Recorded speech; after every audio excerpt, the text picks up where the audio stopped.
So, for example, if you want to be a cardiologist in Paris, you have to be really well ranked. It's something really praised. If you want to be a general practitioner, in rural areas, you can be not so good ranked because we really miss general practitioner in our rural areas, like every country, I think. Yeah. So this is then when you choose what you want to do. You just have to do for you it's like, I think, residency. For us we call that intern, intern, but I don't think it's the same word in English. This you have to do, depends on what specialty you want to do. You have to do a different number of years. To be a general practitioner, for example, it's 3 years. 3 years, so it will be 9 years to become a general practitioner. If you want to be a heart surgeon, I think it's 5 or 6 years. So you have to have the time. Exactly. But you're well paid when you do it. You get a real salary. What you didn't get in the past 3 years, so you have to have some funds for you. And then, after having done all these years, you have to follow a SHIM, a national SHIM. They tell you what to do. The government tells you what to do? Yeah, you have to maybe, for example, if you want to do pneumology, you have to go in pneumology some semester. It goes by half a year, and you change every semester. So you have to do some in pneumology, you have to do, I think, one in reanimation. Reanimation, yeah. Yeah, one is free, you can go everywhere you want, and you have to follow, I think, something in oncology too. So at the end of the residency, you will have to pass the thesis. The thesis? Exactly. Yeah. On the subject you choose, which have to be linked to your residency program, obvious. And the professor will give you some mention. Will give you the recommend you if your performance was good. Yeah, if it was good or not. But you always get it because it's at the end of your studies. So. They're not going to make anybody fail. No, absolutely not. No, it would be damage. And then you will pass your serment d'Hippocrate. Exactly. Well, this is the Hippocrates medical sermon. I pledge to. This is the sermon. Exactly. Anything I will hear in a room in a home, I won't tell anyone what I heard. It's basically it was Greek ancient, but it was re-adapted. We do have the same kind of thing in Canada as well, where you have to pledge allegiance. Well, not allegiance, of course, but pledge to uphold the values of the medical profession. Exactly. Yeah, this is it. So, and then you are GP. You are GP. No, you are doctor in every kind of field you want. Okay. Yeah. So, in general, that would take, I suppose, from 9 to 12 years. 9 to 12 years. If you don't have to do a year twice. Donc, en ce qui concerne les étudiants qui ont terminé une licence ici à l'université de McGill, qu'est-ce que tu recommanderais s'ils sont intéressés par la médecine en France? Voilà, exactement. En fait, à la base, vous n'avez pas besoin de faire vraiment une licence à McGill. Parce que nous, on commence les études de médecine en sortant du lycée. On a 18 ans. Et on n'a pas besoin d'avoir plus de qualifications, on n'a pas besoin de faire du volunteering, on n'a pas besoin d'avoir un MC80.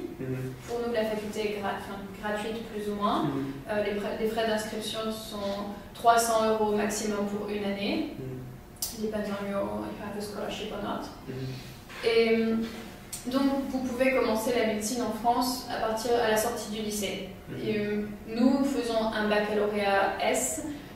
Au lycée, nous avons un baccalauréat scientifique. Scientifique, voilà.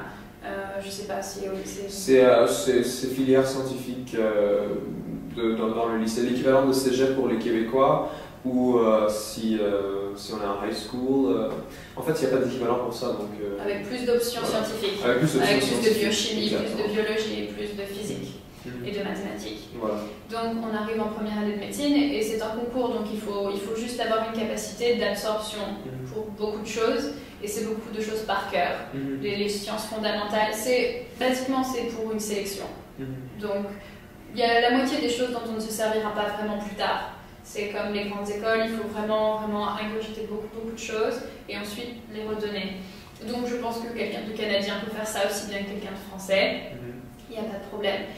Si un Canadien vient en France dans une faculté de médecine, il comptera en tant que quota de personnes étrangères. Étrangères pour la France, c'est hors Union européenne. Donc dans chaque faculté de médecine, il y a un certain pourcentage de place qui est accordé aux personnes étrangères. Donc ils ne rentreront pas dans le numerus clausus des Français. Ils ne concourront pas avec eux. Mais ils sont en compétition avec tous les étudiants internationaux. Avec les étudiants venant de Kuala Lumpur, d'Australie, d'ailleurs hors de l'Union européenne.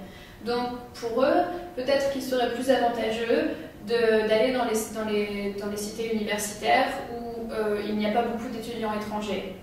Mais après, c'est à tempérer parce que comme c'est un pourcentage, il y a beaucoup plus d'étudiants à Paris, donc il y aura plus de place pour les étudiants étrangers à Paris. Mais en même temps, il y a plus d'étudiants étrangers qui vont à Paris.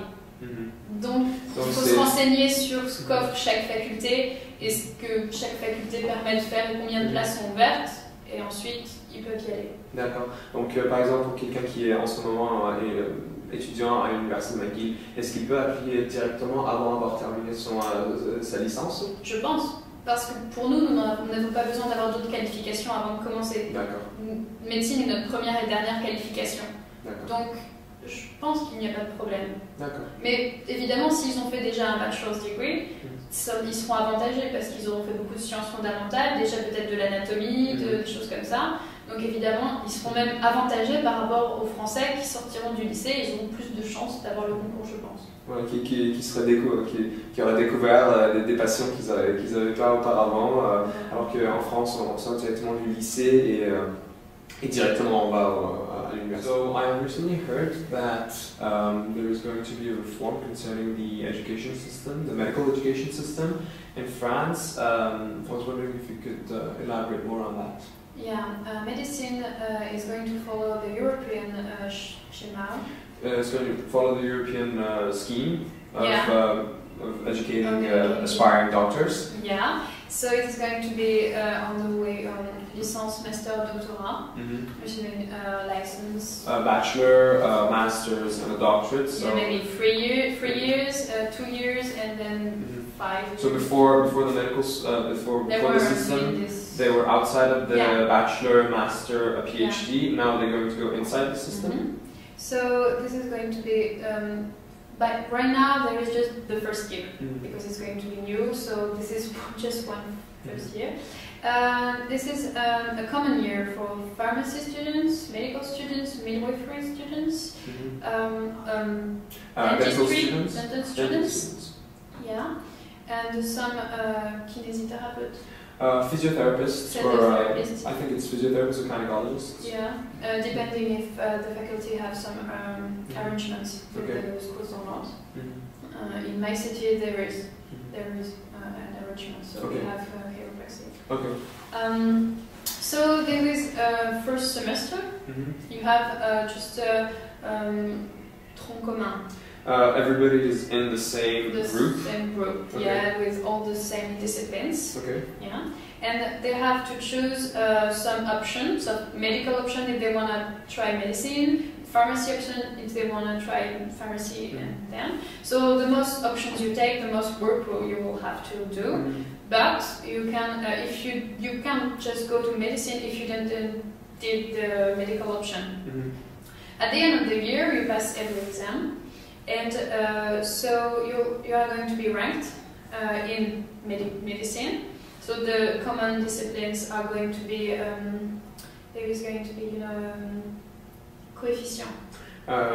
Well, based on the subject that they take, some subjects are going to be to count more than other subjects. So it depends on this discipline. Some count more for medicine, more for pharmacy.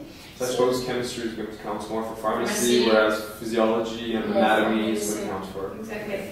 So you are ranked at the end of the year. So you can be first in medicine and 50 in pharmacy. Depends on your option and your, this can be unfair. And then, if you are in the numerus clausus, you can choose medicine